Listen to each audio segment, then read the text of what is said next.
نحمده ونستعينه ونستغفره ونعوذ بالله من شرور أنفسنا ومن سيئات أعمالنا من يهده الله فلا مضل له ومن يضلل فلا هادي له أشهد أن لا إله إلا الله وحده لا شريك له وأشهد أن محمدا عبده ورسوله اللهم صل وسلم على محمد وعلى آله وصحبه أجمعين أما بعد. Syukur alhamdulillah senantiasa kita panjatkan kehadirat Allah Subhanahu wa taala, lebih-lebih pada hari tanggal 24 ini, tanggal 23 Sabtu ini Allah memberikan kesehatan kepada saya, kepada Bapak dan Ibu semuanya, sehingga kita bisa hadir dalam rangka menunaikan kewajiban kita salat fardu subuh berjamaah di masjid kita ini.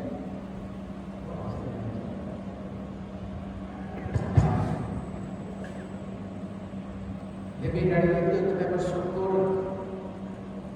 Allah berikan juga kesehatan kepada kita semuanya, sehingga kewajiban-kewajiban dalam menjalani kehidupan ini kita bisa tunaikan sampai hari ini.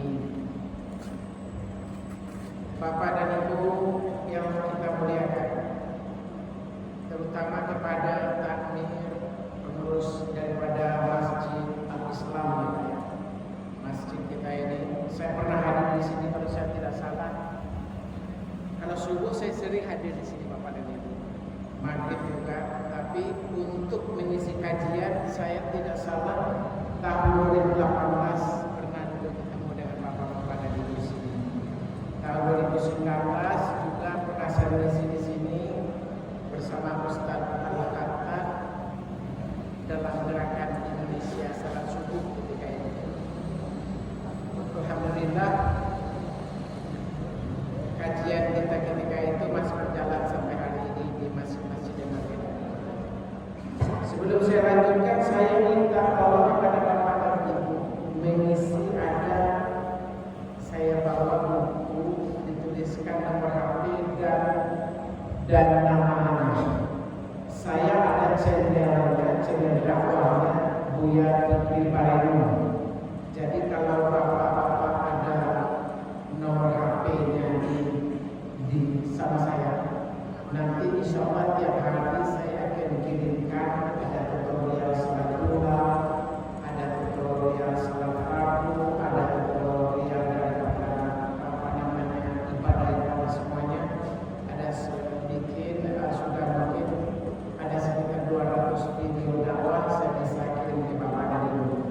Jadi betul, makanya saya mintakan dengan keikhlasan hati Bapak dan Ibu, saya bawakan nama buku dan dokumennya, sehingga Bapak dan Ibu bagaimana untuk menuliskan nama HP dan namanya. Insya Allah channel dakwah saya akan datang kepada Bapak dan Ibu, mudah-mudahan yang paling kalau tidak bisa tiap hari mungkin sekali 3 hari, sekali 1 minggu akan ada di media saya yang menjadi kepada Bapak dan Ibu.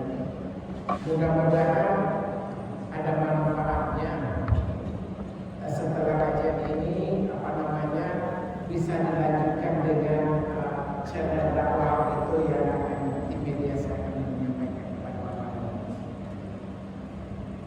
Lebih lanjut mungkin kata peribahasa juga tak kenal kata saya, karena saya di mimbar ini hampir kira-kira 5 tahun yang lalu, mungkin bapak-bapak sudah ada yang lupa. Jadi nama saya seperti yang disampaikan sama Ustaz Abdullah tadi, nama saya itu Fikri Bainu.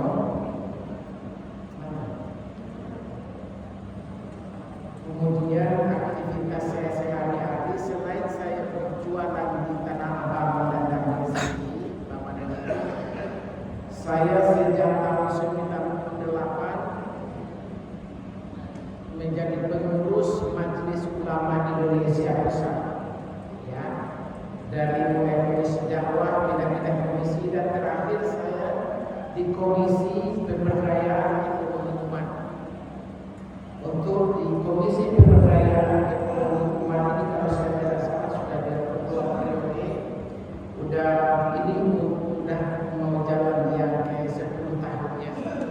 Jadi total hampir saya 24 tahun di Majelis Ulama Indonesia Pusat, mulai berkantor dari Masjid Istiqlal, kemudian pindah ke Jalan Proklamasi, dan sekarang Jalan Proklamasi.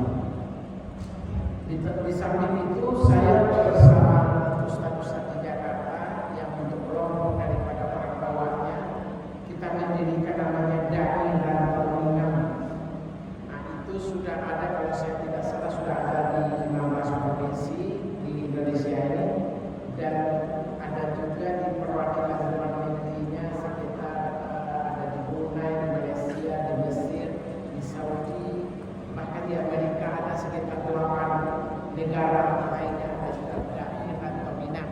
Nah, nanti channel dakwah itu ke nomor HP yang Bapak kirim saya akan sampaikan juga. Di samping itu untuk Dai atau Minang kita mengisi secara rutin di masjid Fatahillah Bukit Tanah Abang itu hari Sabtu yang pertama. Kemudian di samping itu bersama para aktivis dakwah kita di Jakarta ini mensinergikan dakwah, apakah dengan Al-Azhar, dengan pesantren Muslimin, dengan dakwah dengan lembaga dakwah lainnya. Kita pernah mendirikan juga namanya pengajian politik Islam bersama Kiai Ridwan pendirinya, dan itu bermarkas di Al-Azhar Kebayoran. Dan untuk pengajian politik Islam itu kita menyelenggarakan yang rutin itu sekali sebulan. Kemudian ketika COVID kemarin kita hanya mengaji dengan Zoom. Ya. Bisa juga nanti kapan khusus pengajian politik Islam kita adakan di sini kalau memang nanti Bapak ada di mana. Itu mungkin sebagai perkenalan kepada saya. Selanjutnya saya ingin menyampaikan pada kesempatan singkat ini, kajian subuh kita ini, kita ingin melihat kembali bagaimana Rasulullah SAW dengan para sahabat yang setia di tengah-tengah Rasulullah ketika itu berdakwah menyebarkan Islam, sehingga Islam di zaman Khulafaur Rasyidin telah sampai ke Asia, telah sampai ke Indonesia abad ke-7. Dan tidak lama Bapak dan Ibu, seantero dunia lebih daripada setengah dunia ini orang memeluk Islam, mengenal Islam. Islam bisa sampai ke seluruh dunia. Nah itu apa yang menjadi rahasia, yang menjadi kiat Rasulullah? Kenapa dengan waktu yang pendek Rasulullah SAW bersama para Rasulullah, kemudian dilanjutkan dengan Bani Umayyah, Bani Abbasiyah, Islam telah menjangkau seluruh dunia. Mudah-mudahan pada kesempatan singkat ini kita bisa melihat, mungkin tidak bisa kita akan bahas secara tuntas, paling tidak kita bisa mengkaji pokok-pokok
yang namanya adalah 13 tahun, dan ada pula periodenya Madinah, dan itu kira-kira selama 10 tahun.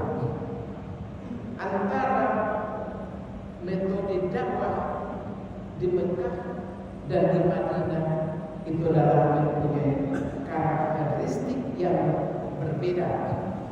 Nanti kita lihat pada itu. Ketika dakwah Rasul di Mekah, di awalnya Rasul seperti Bapak dan Ibu ketahui, Rasul berdakwah secara sembunyi-sembunyi, secara diam-diam, dan itu dilakukan adalah keluarga intinya Rasul. Kemudian tahapan kedua adalah dakwah secara terang-terangan. Ketika Rasul diturunkan oleh Allah, ya ayyuhal mudaththir qum fa'anzir wa rabbaka fakabbir wa thiyabaka fatahhir wa rujza fahjur. Nah, ketika surat Al-Mudaththir ini turun, maka dakwah Rasul telah diperintahkan dari dakwah secara sembunyi-sembunyi, secara diam-diam tadi itu, dari bisik kepada sahabat ini, kepada orang yang dibisikin semuanya, kemudian diajak untuk Islam, kemudian lalu dengan terang-terangan. Dan tahapan yang ketiga ketika di Mekah adalah berdakwah keluar Mekah, tapi belum sampai ke Yasrib. Masih kita mengenal Rasul juga berdakwah di Habasah, tetapi seluruh dakwah Rasul di Mekah selama 13 tahun itu mengalami pahit getir yang luar biasa. Seperti Bapak dan Ibu memang telah mendengar dari guru-guru kita selama ini, betul bahwa selama dakwah di Mekah, karena ketika itu Rasul berdakwah adalah dengan apa namanya, dengan kondisi personal, sehingga dakwah ternyata luar biasa beratnya. Yang pertama, di hari pertama Rasul diperintahkan untuk berdakwah sembunyi-sembunyi itu, Rasul mengajak istrinya Khadijah, Ummul Mukminin Khadijah, istri beliau, menyatakan keislamannya ketika itu. Ini apa yang dapat kita ambil pesannya, bahwa dalam kita menyampaikan dakwah, maka kita orang terdekat dengan kita, terutama kalau bapak dan ibu, tentu bapak harus mengajak istrinya, kepada ibu-ibu harus mengajak suaminya, dan disimbolkan juga Khadijah adalah seorang yang perempuan, istri Rasulullah, Mukminin, orang yang kaya raya, orang yang konglomerat. Jadi dakwah itu akan berhasil, perjuangan itu akan berhasil kalau didukung suami, didukung oleh istrinya, dan istri juga didukung sama suami. Dan simbol ketiganya adalah harus didukung oleh orang yang kaya, oleh orang yang konglomerat. Begitu pula Masjid Al-Islam kita ini. Kalau dakwah masjid kita ini akan menggema, meluas kepada seluruh kaum muslimin, yang menjadi kewajiban binaan daripada masjid kita ini, maka kita harus merangkul orang-orang yang disimbolkan oleh Khadijah, yaitu adalah orang yang kaya, orang yang konglomerat. Lebih lanjut, Rasul mengajak juga adalah Zaid bin Haris. Siapakah Zaid ini? Zaid bin Haris adalah asistennya Rasulullah. Dia adalah pembantu, kalau bahasa dia adalah orang yang bersama Rasul, menolong Rasul. Kalau konotasi bahasa Indonesianya di pembantu kan kayaknya kurang pas,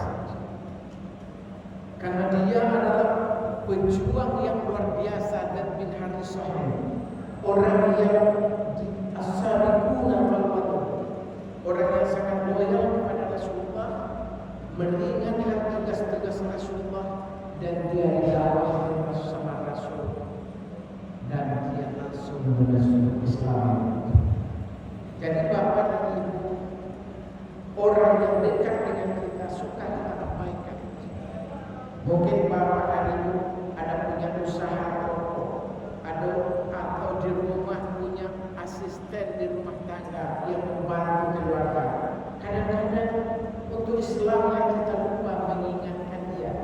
Nah, padahal Rasulullah telah mencontohkan Zaid bin Harisah sebagai asisten Rasulullah adalah orang yang awal, as-sabiqun al-awwalun, didakwahi Rasul, dan Zaid bin Harisah menjadi pemuda yang mendukung dakwah Rasul, dan itu juga yang menggambarkan kesuksesan dakwah Rasul.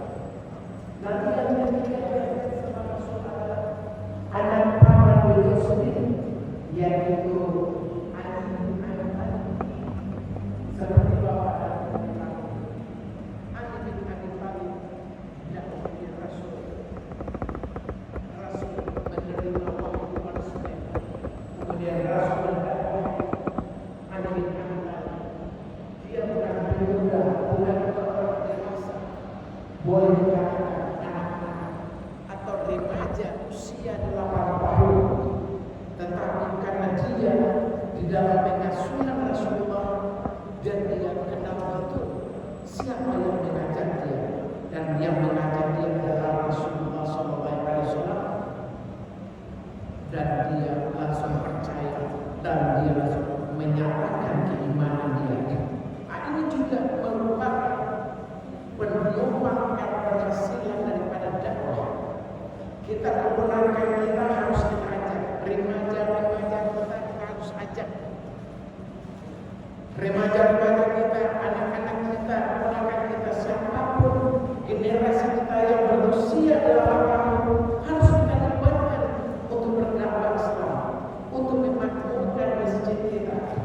Seringkali kita lupa, saya, Bapak dan Ibu, teman-teman kita semua, kita sibuk dengan pengajian-pengajian, kita sibuk dengan amalan-amalan saleh, kita sibuk dengan belajar agama, tetapi kadang kita lupa untuk mengajak keponakan kita, remaja kita, anak-anak yang di lingkungan kita, seperti Ali bin Abi Thalib yang berusia 8 tahun, tapi dia menjadi garda terdepan dalam berjuang, dalam membela Islam, dalam berakidah Islam, menerima Islam. Ini adalah faktor kesuksesan yang ketiga. Dan yang keempat, Rasul mengajak siapa? Rasul mengajak adalah Abu Bakar Siddiq. Siapa Abu Bakar Siddiq itu Bapak lagi? Abu Bakar Siddiq adalah sahabat karib daripada Rasulullah SAW. Ketika itu Rasul berusia 40 tahun dan Abu Bakar Siddiq berusia 37 tahun. Kemudian masyarakat Arab mengenal Abu Bakar Siddiq adalah orang yang lemah lembut, orang yang baik, orang yang ramah, orang yang pengasih, orang yang amat mulia, orang yang terkenal di kaumnya, berilmu dia, saudagar yang sukses juga, konglomerat juga. Dia orang kaya juga. Kemudian tiga, Abu Bakar Siddiq adalah orang yang sangat senang oleh kaumnya dan pergaulannya sangat baik di Mekah itu. Nah, inilah orang yang keempat diajak Rasul, sahabat karibnya, orang yang di tengah kaum yang luar biasa. Abu Bakar Siddiq pada kala dia dikenal, kemudian ramah, semua ada pada Abu Bakar Siddiq. Kaya juga dia, ramah juga, disukai, kemudian berakhlak mulia. Jadi apa yang disimbolkan Abu Bakar Siddiq ini, maka dia sebagai sahabat karib daripada Rasulullah SAW. Begitu diajak sama Rasul untuk memeluk Islam, maka Abu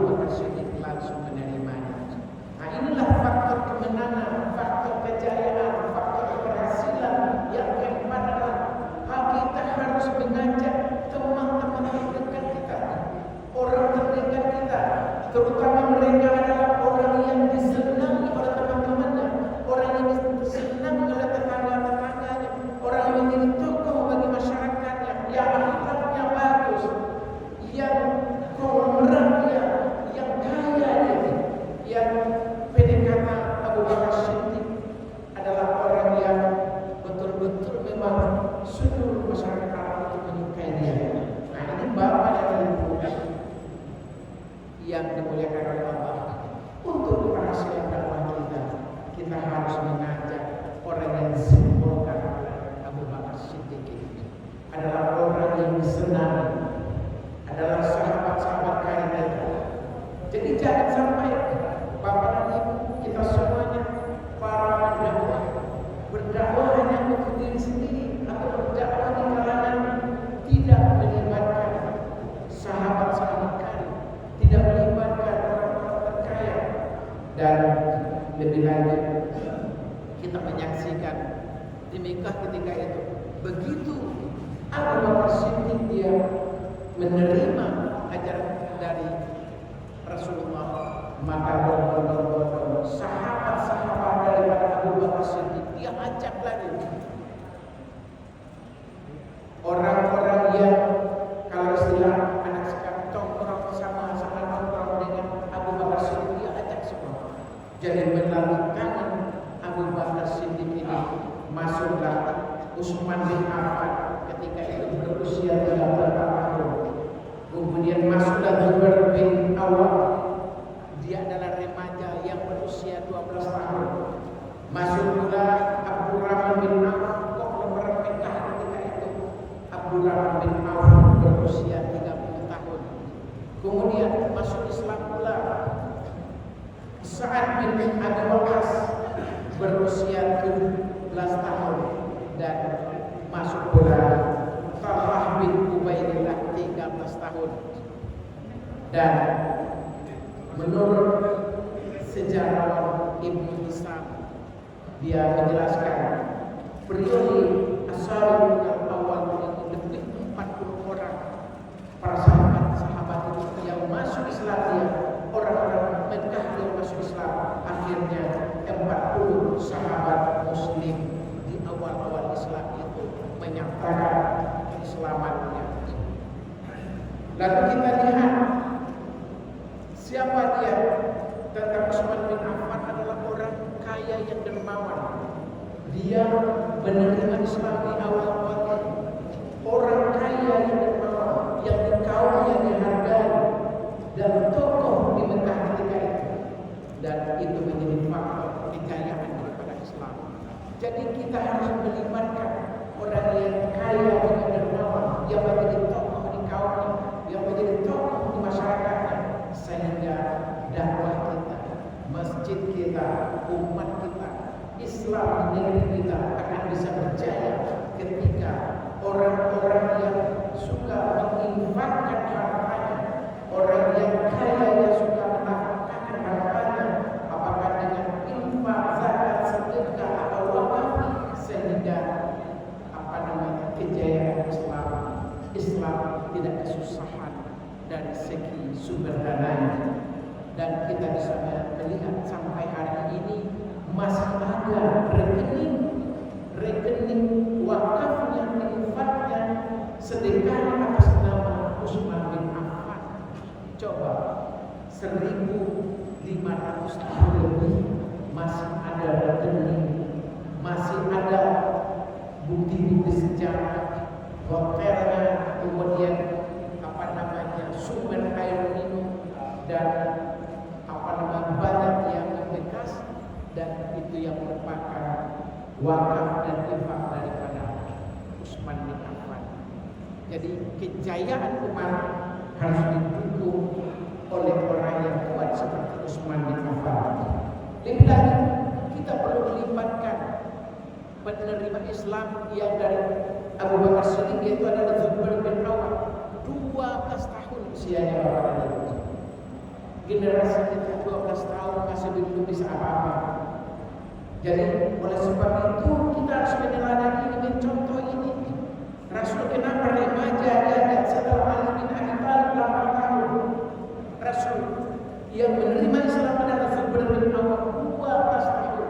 Di tangan Zubair bin Awam inilah Islam mencapai kejayaannya nanti. Nah ini kenapa? Karena dia adalah remaja perlu kita libatkan. Karena kita yang tua, Rasulullah bersama sahabat dia yang tua yang usia 40 tahun, 50 tahun, 60 tahun, tentu nanti akan penuh ajal. Ketika ada generasi mudanya yang usia 8 tahun seperti Ali bin Abi Thalib, Zubair bin Awam, tentu ada pelanjut daripada risalah ini. Inilah jadi Rasul melibatkan orang semua usia, dari usia yang senior, yang sedang, sampai pemuda, remaja dan anak-anak.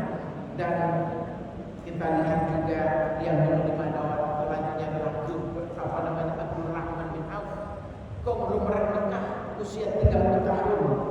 Tadinya sebelum saya melihat usianya dalam pikiran Sa'ad bin Abdul Rahman bin Auf ini mungkin usianya 40 atau 45 tahun atau 50 tahun. Karena dia diceritakan dalam sirah itu sebagai pemeran yang kaya.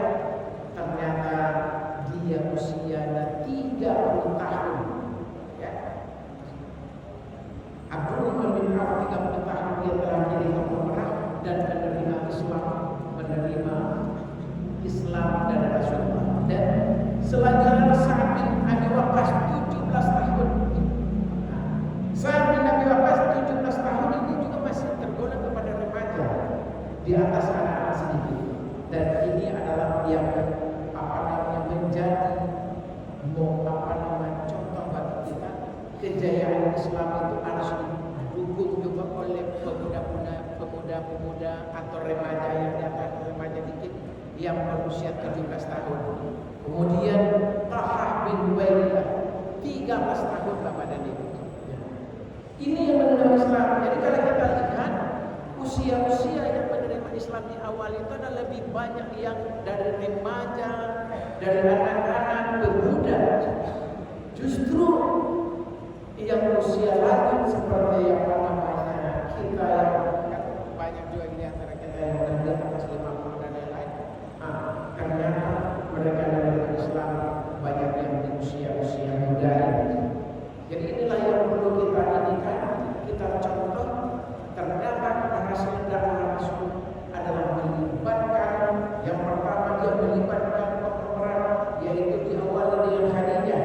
Kemudian dia melibatkan juga para pembantunya yang dimulai dengan Zaid bin Harithah, dan dia juga melibatkan anak-anaknya yang anak-anak usia 8 tahun ketika itu, dengan remaja Ali bin Abi Thalib, dan sahabat karibnya yaitu orang kaya Abu Bakar Siddiq yang usia 37 tahun, dan dilanjutkan dengan Utsman bin Affan 38 tahun. Ini adalah orang yang berusia 38 tahun, dan ini yang penopang dakwah dan keberhasilan daripada Rasulullah SAW. Kemudian kita menyaksikan dalam surat Asy-Syu'ara ayat 214, wa anzir ashirataka al-aqrabin, dan berilah peringatan kepada kerabat-kerabatmu yang dekat. Atas dasar inilah Rasul menyampaikan ke kerabat-kerabatnya dekat dan perintah daripada Al-Quran ayat Asy-Syu'ara ayat 214. Dan di situ juga diceritakan kepada Rasul ketika mendakwakan Islam ini, diceritakan bagaimana perjuangan Musa dan Fir'aun. Musa meskipun mendakwakan Islam kepada umatnya, tetapi dapat tantangan yang luar biasa dari Fir'aun, dan itu merupakan penyiapan mental, menyiapkan para sahabat, sehingga Rasul menyampaikan dari surat Asy-Syu'ara ini bagaimana keadaan ketika Musa berdakwah dengan kaumnya, bagaimana penentangan daripada Fir'aun dan pengikut-pengikutnya sampai Musa diburu-buru, dan akhirnya Allah menceritakan bahwa Fir'aun ditenggelamkan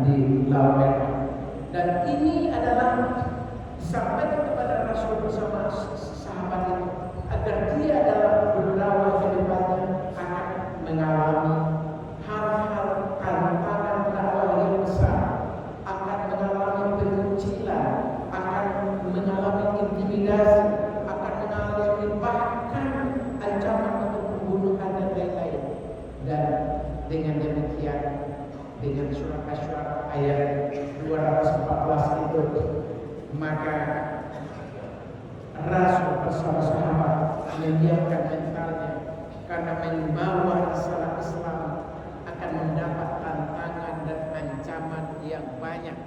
Begitu juga kalau kita saksikan dan sejarah bahwa itu senantiasa berulang.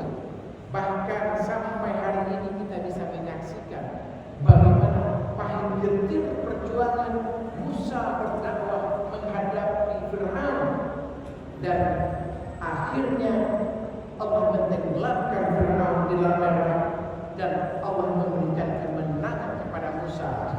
Dan begitu juga contoh ini yang dijelaskan kepada Rasulullah, maka Allah memberikan Islam kepada Rasul.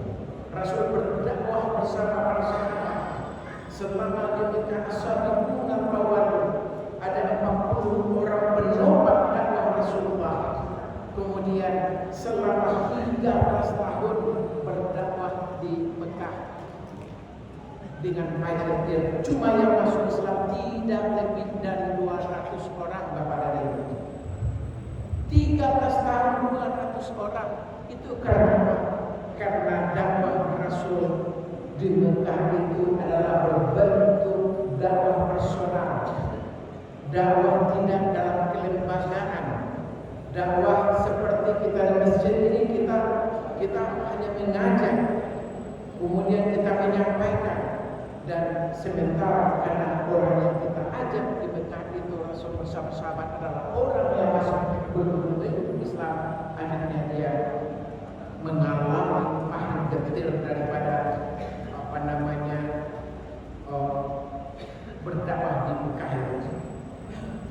Kemudian lebih lanjut Bapak dan Ibu, kita menyaksikan betapa begitu dakwah Rasul setelah dimulai secara terang-terangan, ada perintah daripada Allah dengan ya ayyuhal mudaththir qum fa'anzir rabbaka fakabbir wa thiyabaka fatahhir wa rujza fahjur wa la tastaksir wa li rabbika fasbir.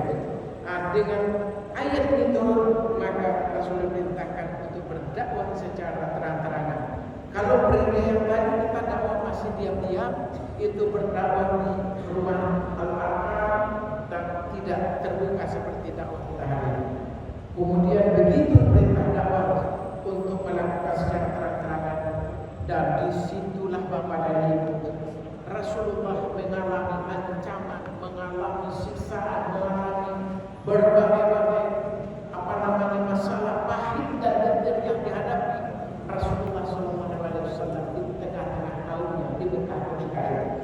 Rasulullah digincing, disampaikan dikatakan Rasul dengan subhanallah. Dalam diskusi orang-orang kafir Quraisy itu, dia mencari gagasan apa untuk melakukan menghadang dakwah Rasul. Maka berkumpullah orang kafir Quraisy ini seperti kita hari ini. Dia mendiskusikan gimana cara kita menghalangi dakwahnya Rasul ini, Muhammad. Kemudian berdiskusilah mereka. Kita harus keluarkan kata-kata bahwa Muhammad ini adalah dukun. Kemudian terjadi perdebatan di antara mereka sendiri. Wah, tidak mungkin kalau Muhammad kita katakan dukun, karena dukun itu adalah menjaga begini segala macam. Dia sendiri menjawab tidak mungkin Muhammad dukun. Kemudian sebulan kasar kita bilang Muhammad adalah sinting. Kemudian dia lagi menjawab sama-sama orang Quraisy. Tidak mungkin Muhammad sebagai orang sinting, karena orang sinting itu misalkan kita ketawa sana sini segala macam, gitu kan? Kemudian jadi dia sendiri tidak mungkin dia sinting. Kemudian keluar lagi gagasan daripada orang Quraisy. Dia bilang, udah kita bilangkan dia adalah penyair, karena dia menyampaikan Al-Quran ini kan dengan nada-nada yang bagus, yang luar biasa, kalimat Al-Quran yang hebat. Kita sampaikan ke tengah-tengah penduduk Mekah kita ini bahwa Muhammad adalah orang seorang penyair, dan ini yang provokasi kita terhadap Muhammad. Kemudian orang kafir Quraisy itu sendiri yang tidak mungkin juga Muhammad sebagai orang yang penyair juga tidak. Sementara syair-syair yang bergabung di Arab ada seperti ini, tidak ada satu pun syair yang dibawakan sama Muhammad. Jadi orang kafir Quraisy itu sendiri yang berdebat sesama dia, dan dia sendiri yang menjawab. Kemudian dia menyampaikan lagi, udah kita serang Muhammad ini sebagai orang yang berdosa. Kemudian di antara mereka juga menjawab lagi, dia berdebat, tidak mungkin juga kalau kita sampaikan bahwa Muhammad ini berdusta, tidak akan mungkin di antara masyarakat Mekah ini, orang-orang kafir Quraisy, pokoknya masyarakat Mekah ini kalau kita provokasi dengan Muhammad sebagai orang yang berdusta, tidak akan mungkin percaya, sebab dia sejak kecil telah kita gelari orang yang jujur, orang yang terpercaya.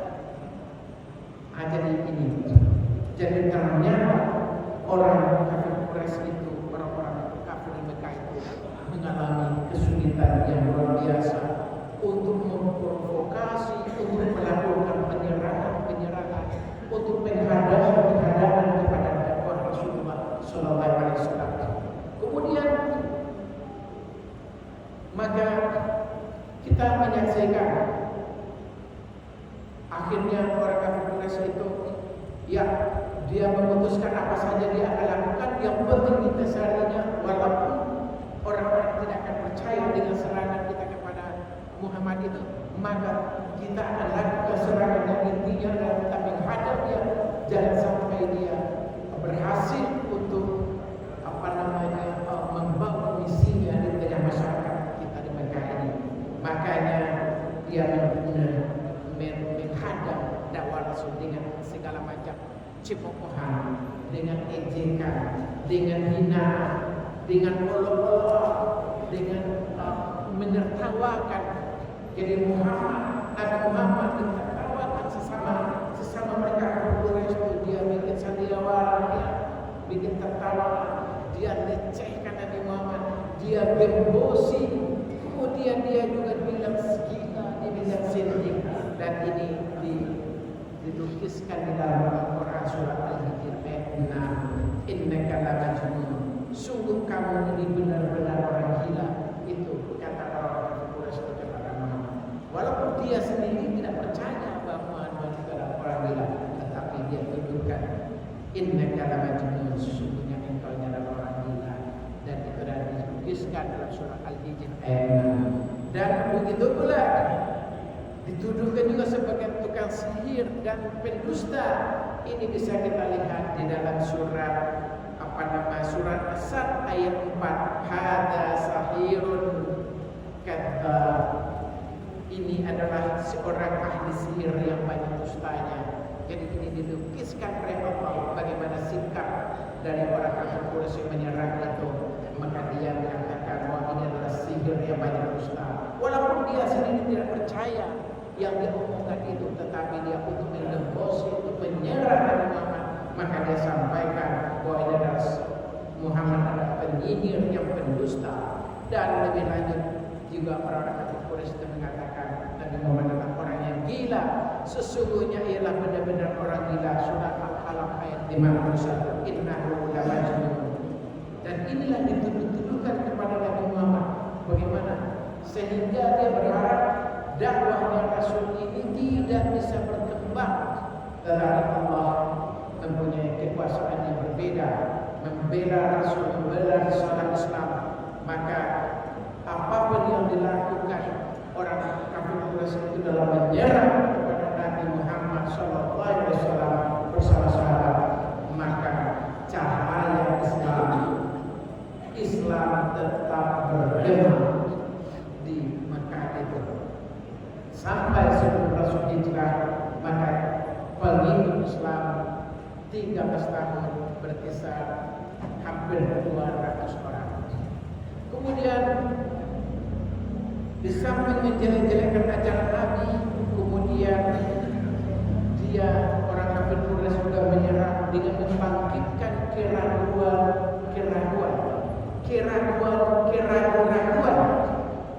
Jadi orang kafir Quraisy itu dalam serangan yang lain kepada dakwah Rasulullah membangkitkan keraguan kepada Rasul dan kepada Islam. Jadi pola ini sebetulnya dari zaman dulu sampai zaman ini masih dilakukan. Hari ini pun musuh-musuh Islam tetap menyerang Islam dengan menanamkan keraguan. Ragu bagaimana agar orang Islam itu ragu dengan Al-Quran, ragu dengan nabinya, maka dilahirkanlah banyak nabi-nabi palsu. Kemudian bagaimana diserang Al-Quran, ditanamkan bahwa seolah Al-Quran itu adalah bikinan daripada Muhammad, dan banyak juga kelompok-kelompok yang liberal yang mengatakan bahwa Al-Quran sudah tidak cocok dengan zaman hari ini. Inilah merupakan yang pola yang dikembangkan orang kafir Quraisy dalam menyerang Islam untuk menanamkan dan membangkitkan keraguan di tengah masyarakatnya. Kita perlu ketahui pola-pola ini. Jadi kalau ada hari ini orang yang menanamkan keraguan kepada Islam, keraguan kepada Nabi Muhammad, keraguan kepada risalah Islam yang dibawa Allah dan Rasulnya untuk kita, maka sejatinya ini hanya sekedar copy paste yang pernah dilakukan oleh orang kafir Quraisy, buhat menyerang Rasul bersama sahabat, dan itu pun semua mengalami kegagalan. Dan lebih lanjut juga mereka menyebarkan anggapan menyaksikan di samping keraguan, kemudian membangkitkan keraguan, dia menyerang dengan menyaksikan ajaran, menyaksikan kepribadian Nabi. Jadi keraguan ditanamkan, diserang lagi dengan menyaksikan, kemudian diserang lagi. Di dalam Al-Quran menceritakan bahwa Nabi adalah membawa dongeng-dongeng orang terdahulu, dan ini diabadikan oleh Al-Quran di dalam surat Al-Furqan ayat 5-nya. Dan juga diserang dengan kebohongan yang diada-adakan. Meskipun seperti kita sampaikan tadi, orang kafir Quraisy itu sendiri pun dia tidak percaya kalau Muhammad dibohong-bohongan, tetapi isu itu, provokasi itu tetap dilakukan untuk menyerang dakwah Islamnya Rasulullah SAW dengan mengatakan Muhammad adalah membawa kebohongan yang diada-adakan. Al-Quran adalah bikinan Muhammad yang diada-adakan, dan ini diceritakan di dalam surat Al-Furqan ayat 4 tadi.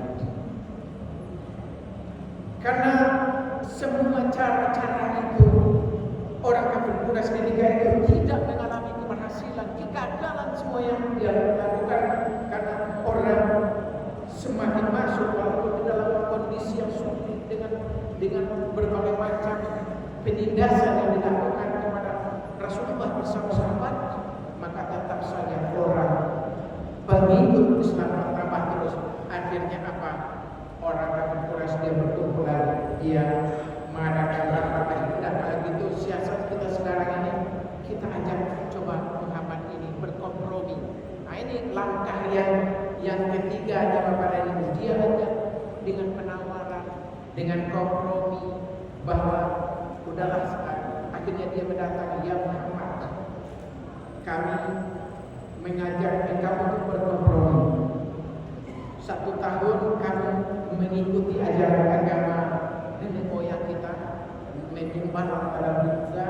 Kemudian 1 tahun lagi nanti kita akan mengikuti ajaran agama kamu. Nanti kita buktikan yang mana yang lebih baik antara ajaran agama nenek moyang kah ataukah ajaran kamu yang Muhammad. Nanti kalau ajaran nenek kamu yang lebih bagus, nanti kita orang Quraisy akan mengikuti semua. Tetapi begitu pula nanti kalau ternyata dalam ibadah 1 tahun dengan agama kamu, ternyata agama nenek moyang kita menyembah berhala, menyembah Lata dan Uzza yang lebih baik, saya minta kamu Muhammad juga mengikuti agama kita. Dan segala macam ajaran kompromi dan penawaran macam-macam oleh masyarakat jahiliyah itu, Rasul semua menolaknya. Dan makanya dijelaskan, hal ini dijelaskan di dalam surat Al-Qalam ayat 9. Kemudian bahwa segala cara tidak ada yang bisa dilakukan meskipun ketika itu Nabi Muhammad dengan bujuk rayu dan macam-macam dengan kalimat yang berbeda-beda dibujuk dirayu lagi, akhirnya kemudian Nabi menyampaikan kepada paman, jangankan dengan bujuk rayu, seandainya mereka kafir Quraisy itu bisa menempatkan letakkan matahari di tangan kananku dan bulan di tangan kiriku, maka aku tidak akan berhenti dalam menyiarkan Islam. Begitu tekad yang luar biasa yang dilakukan oleh Rasulullah SAW, sehingga dengan bujuk rayu Rasul akan dijanjikan untuk menjadi raja di tengah-tengah masyarakat, ditolak semua. Kemudian Rasul dijanjikan untuk mendapatkan istri siapa perempuan yang tercantik, kita akan adakan kontes, silakan kamu pada istri yang Rasul adalah. Dan semua itu harta, tahta dan wanita, dan Rasul juga dijanjikan akan menjadi orang terkaya di Mekah di tengah orang bangsa Arab kafir Quraisy ketika itu. Jadi harta, tahta dan wanita dijadikan Rasul menjadi orang yang sangat besar di situ. Rasul menolaknya, meskipun jangankan dengan harta, tahta dan wanita, andaikan matahari di tangan kananku dan bulan di tangan kiriku, maka Rasul akan tetap mendakwakan Islam, sehingga ataupun kata Rasul aku binasa karenanya. Jadi Rasul memang bersama sahabat memang sangat luar biasa. Apapun ancaman yang dilakukan oleh kafir Quraisy, Rasul tidak bergeming. Begitu juga para sahabat.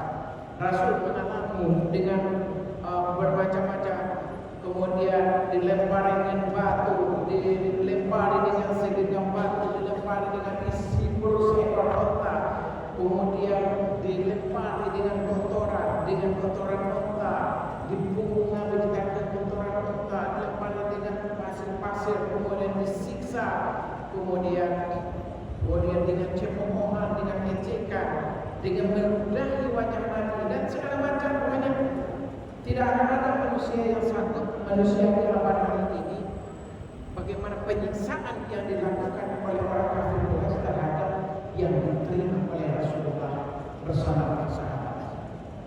Begitu pula akhir gentar tidak hanya dialami oleh Rasul. Kita menyaksikan bagaimana dalam sejarah paman daripada Utsman bin Affan diselubungi dengan tikar dari korma, kemudian di bawahnya itu dipanaskan dengan api. Begitu penyiksaan kepada para pengikut Islam. Begitu pula Mus'ab bin Umair. Kemudian begitu Mus'ab ketahuan dia masuk Islam, maka dia dalam bahasa kita yang ditanggal dia sampai oh ya baik, kita akhiri sedikit lagi ya.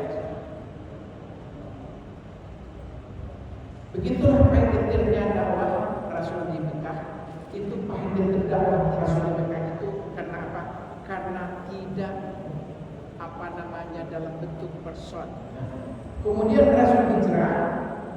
Begitu di Mekah Rasul hijrah ke Madinah. Di Madinah 10 tahun. Ini menapaki dakwah yang luar biasa di Madinah. Itu kenapa? Kalau kita lihat dakwah Rasul di Madinah itu, Rasul di sana membuat negara, menjadikan masjid sebagai pusat kekuasaannya, jadi istananya. Jadi masjid dijadikan tempat istana, tempat bersidang, tempat bermusyawarah, tempat seluruh mengurus negara. Dan masjid di Madinah. Kemudian Islam di Madinah begitu meluas, sangat luar biasa. Itu karena apa? Karena di Madinah itu adalah dijadikan sebuah negara. Ini yang perbedaan yang luar biasa. 13 tahun di Mekah berdakwah dengan wahyu yang kecil, memperoleh cuma pengikut tidak sampai 200 orang, tetapi begitu hijrah ke Madinah disambut oleh orang-orang Madinah yang telah disiapkan Muhajirin dan Ansar sebelumnya, dan Rasul dengan membentuk sebuah negara dengan melakukan juga piagam Madinah, mengamankan orang-orang Yahudi dan lain-lainnya, sehingga dakwah Rasul itu sangat luar biasa. Karena semua bangsa di dunia ini mempelajari bahwa di Madinah Rasul betul menjadi presiden, menjadi raja, menjadi kepala negara. Jadi begitu Rasul menjadi kepala negara, karena semua bisa terkontrol sama Rasul, semua bisa diperintahkan, semua aparat bisa digerakkan, dan Islam tidak lama setelah itu Islam sampai seantero daripada Jazirah Arab ini. Jadi yang kita ingin sampaikan adalah ketika Islam disampaikan secara person-person, tidak secara kelembagaan, maka Islam mengalami kesusahan yang luar biasa.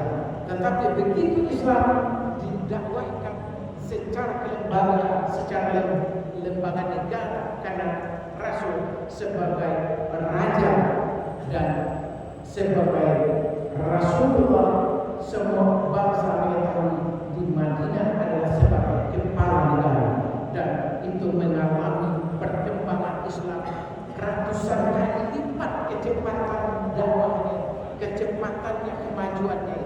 Jadi ini yang ingin kita sampaikan. Ketika Islam kita laksanakan secara person-person, itu akan mengalami dakwah yang lama. Tetapi ketika Islam masuk dalam struktur kelembagaan kenegaraan seperti yang dicontohkan Rasulullah, dan Islam tidak lama mengalami yang kemajuan berlipat-lipat. Dan begitu pula begitu Rasulullah wafat, Bapak dan Ibu, kita akhiri sedikit lagi. Ketika Rasulullah wafat, maka berdebat para sahabat, siapa akan digantikan? Kemudian diputuskanlah Rasulullah meninggal karena terjadi perdebatan mencari pemimpin pengganti, dan Rasul tidak dimakamkan. Ini harus menjadi catatan kita.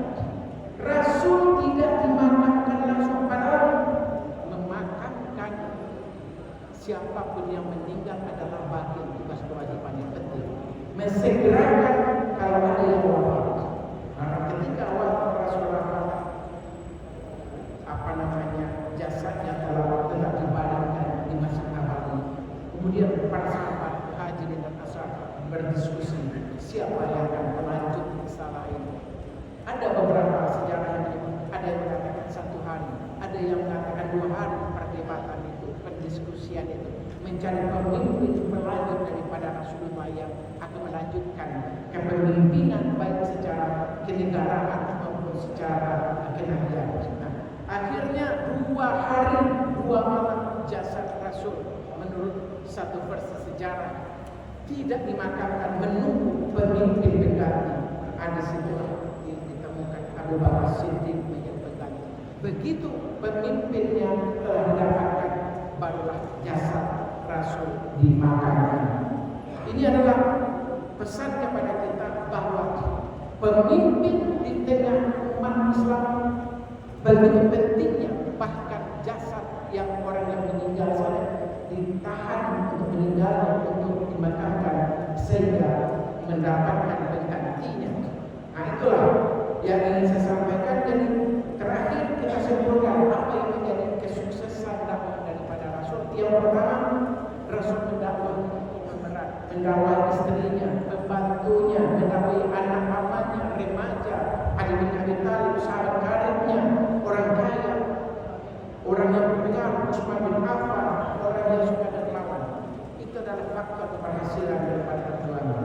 Begitu juga ditambah lagi dengan bahwa harus menjadikan kesabaran daripada dakwah, keteguhan hati dalam berdakwah. Karena dalam perjalanan dakwah tadi Rasul sabar, teguh, pantang menyerah, dan tauhid dikokohkan. 13 tahun Rasul dikokohkan tapi di Mekah. Itu yang menjadi faktor keberhasilan dakwah dan ketabahan. Dan yang terakhir adalah berhijrah, karena tidak memungkinkan ketika itu untuk memantapkan orang Mekah. Akhirnya Rasul diperintah untuk berhijrah, maka Rasul memperluas pengaruhnya sampai di Mekah. Dan itulah Bapak dan Ibu, dan dan yang terakhir menyelenggarakan Islam di bawah institusi lembaga negara. Dengan demikian maka Islam sampai ke seluruh bahagian yang termasuk kita Indonesia, Asia, Cina, dan Afrika, semua belahan negara yang dimanapun telah disampai Islam. Itu baru di periode daripada ulama Rasyidin dan dilanjutkan dengan Umayyah dan Abbasiyah. Mungkin itu yang dapat saya sampaikan kepada Bapak dan Ibu. Sudah 1 jam ya, yang ada manfaatnya. Kita bisa meneladani keberhasilan Rasul dalam membina umat. Mudah-mudahan itu juga menjadi modal bagi kita dalam berdakwah ke depan, dalam mengurus umat, mengurus masjid, sehingga masjid kita dipenuhi sama jamaah, sehingga Islam kita dicintai oleh semua orang karena ada pengaruh orang yang berhasilan tadi. Mungkin itu yang dapat saya sampaikan. Banyak maaf segala kekurangan. Wabillahi taufiq wal hidayah. Assalamualaikum warahmatullahi wabarakatuh.